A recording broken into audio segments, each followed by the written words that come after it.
Assalamualaikum warahmatullahi wabarakatuh. Waalaikumsalam warahmatullahi wabarakatuh. Selamat pagi anak-anak. Selamat pagi, Bu. Bagaimana kabarnya hari ini? Alhamdulillah. Alhamdulillah. Semoga kalian selalu dalam keadaan sehat walafiat tanpa kurang suatu apapun ya. Amin. Baik, sebelum kita memulai pembelajaran pada hari ini, alangkah baiknya kita berdoa dulu agar belajar kita dapat dimudahkan oleh Allah Subhanahu wa Ta'ala. Kepada ketua kelas, kami persilahkan untuk memimpin berdoa. Berdoa mulai. Cukup. Baik, Ibu absen dulu ya anak-anak. Baik, Bu. Asli Nuzul Sefa Hadir. Reda Arya, Hadir. Lisa Arianti, Hadir, Bu.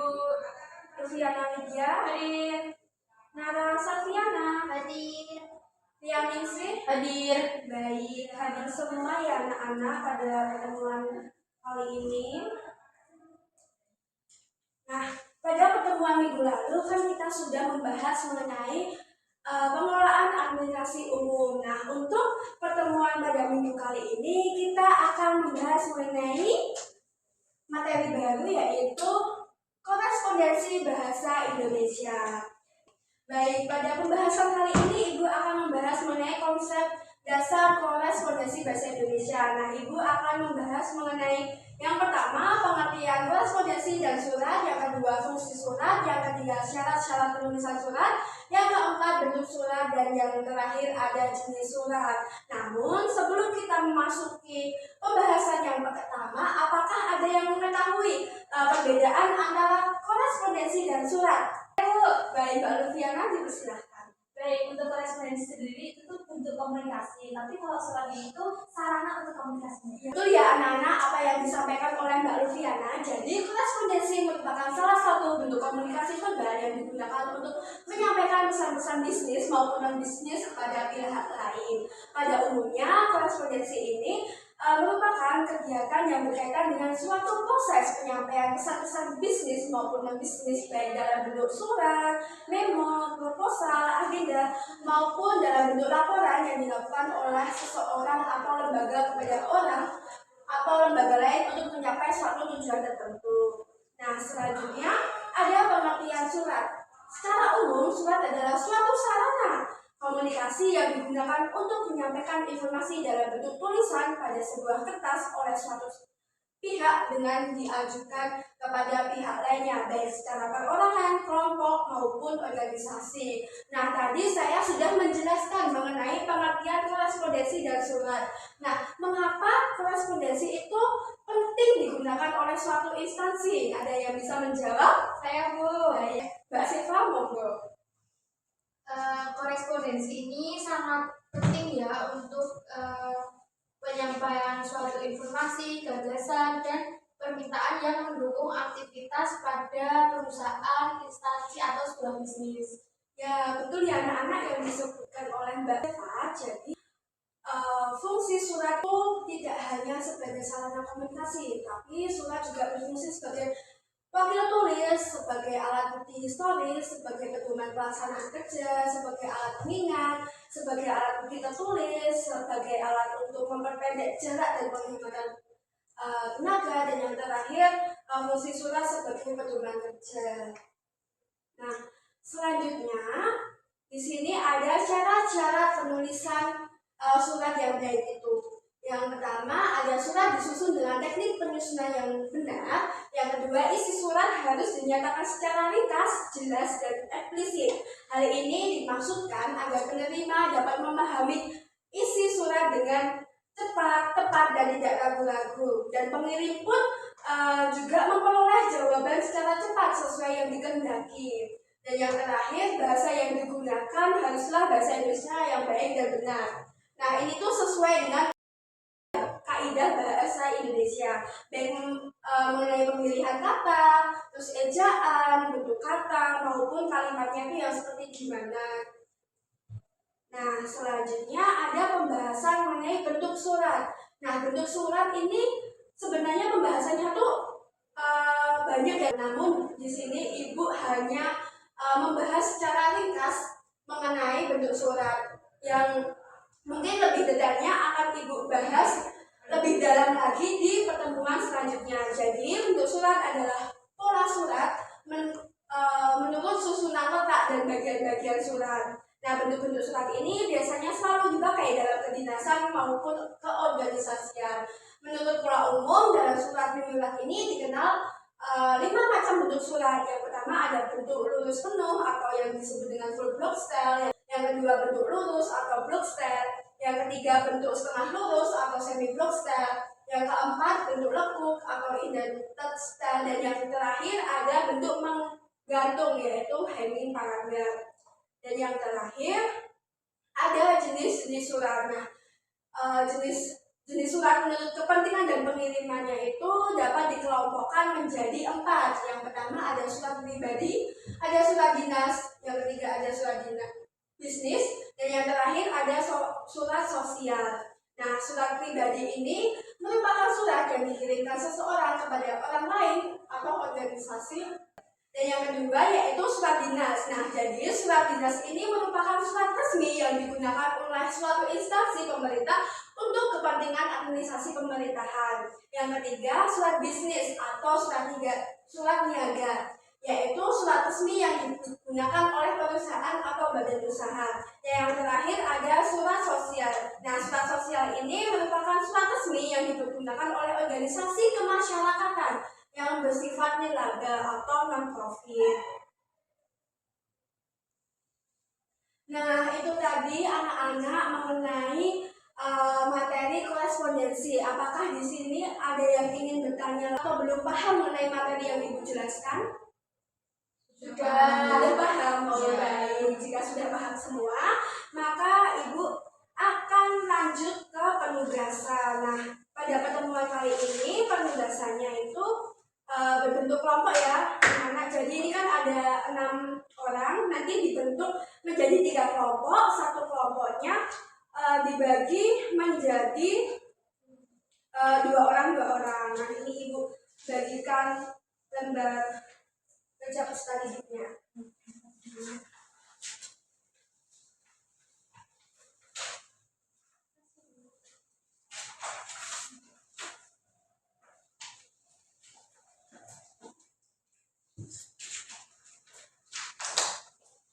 Nah, di situ sudah tertera mengenai ketentuan untuk pengerjaan setiap soalnya. Terus Ibu beri waktu 2 menit untuk mengerjakan. Apakah cukup? Insya Allah cukup, Bu. Boleh langsung dikerjakan ya. Ya.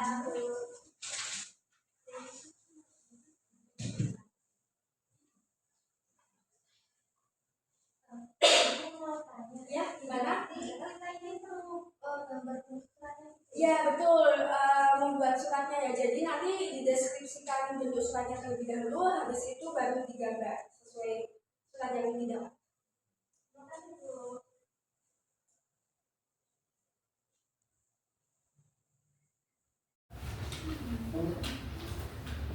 Apakah ada kesulitan, Mbak? Sudah paham semuanya? Tidak, sudah paham semua. Tinggal kurang apa lagi? Tinggal perhatikan saja, kurang-kurang saja. Untuk kelompok ini apa, Mbak? Sudah selesai. Sudah selesai, Mbak. Hebat. Baik, ditunggu teman-teman yang lain dulu ya.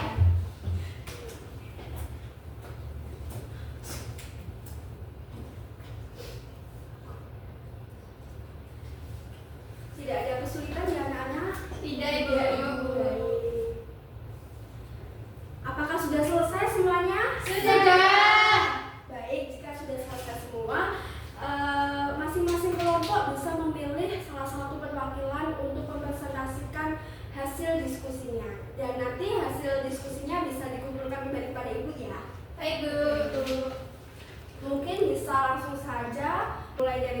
kelompok 1.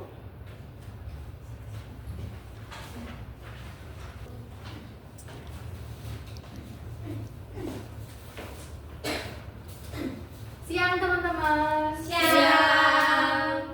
Saya perwakilan dari kelompok 1 akan membahas mengenai hasil diskusi kami. Nah, kelompok kami itu mendapat bentuk surat full block style sama block style.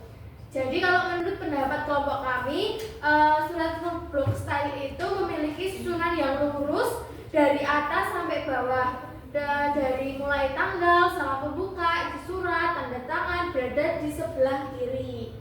Seperti ini ya, contohnya ini semuanya berada di sebelah kiri. Kemudian untuk yang full block style itu penulisannya setiap paragraf dimulai pada posisi sebelah kiri halaman. Apa sih bedanya full block style sama block style? Kalau block style ini perbedaannya terdapat pada tanggal surat dan tanda tangan. Seperti ini ya teman-teman, tanggal dan tanda tangannya berada di sebelah kanan. Itu saja dari kelompok saya. Terima kasih. Lanjut kelompok 2.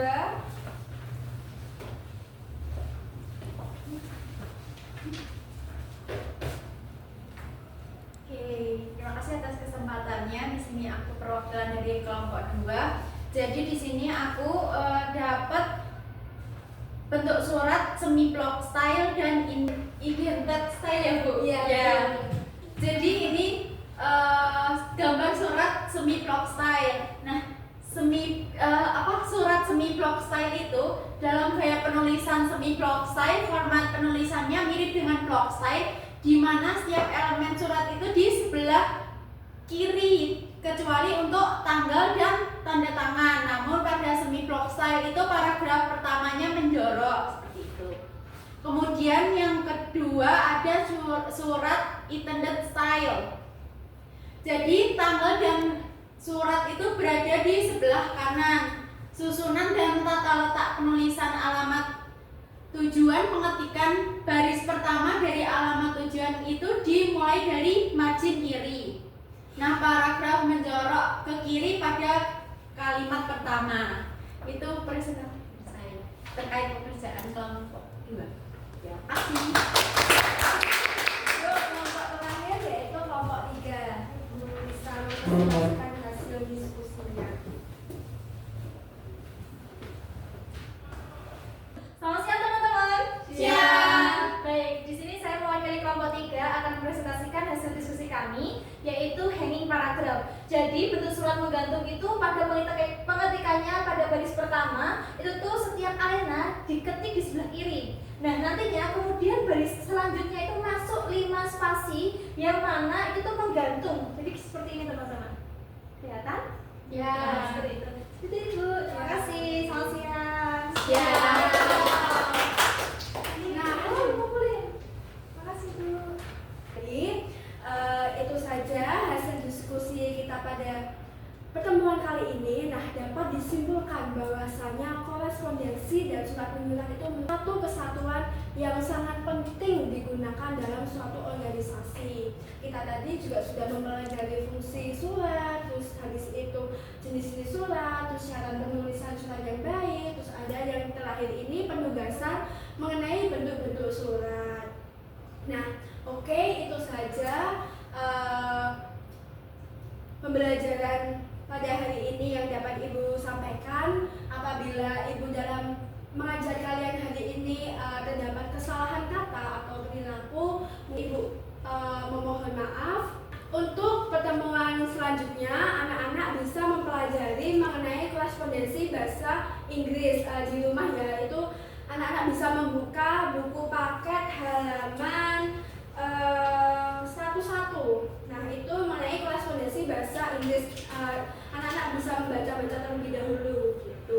Nah, untuk mengakhiri pembelajaran kita pada hari ini, mari kita tutup dengan berdoa. Menurut keyakinan masing-masing, berdoa dimulai.